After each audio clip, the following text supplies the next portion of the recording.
પંજાબમાં Hoshiarpur Jalandhar national highway પર એક એલપીજી ટેન્કર અને અન્ય વાહન વચ્ચે ટક્કર બાદ થયેલા ભીષણ વિસ્ફોટમાં ઓછામાં ઓછા 2 લોકોના મોત નીપજ્યા છે, જોકે 50થી વધુ લોકો દાઝ્યા હતા.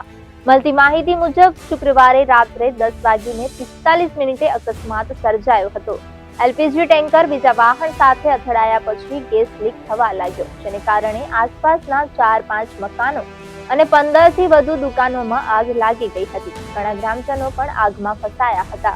આ ઘટનામાં 2 લોકોના મોત નીપજ્યા છે અને 50થી વધુ લોકો આગમાં દાઝ્યા હતા. હાલ ઇજાગ્રસ્તોને હોશિયારપુરની સિવિલ હોસ્પિટલમાં સારવાર અર્થે ખસેડવામાં આવ્યા છે, જેમાં 5થી 7 લોકો એવા છે જે ખૂબ જ ગંભીર રીતે બળી ગયા છે.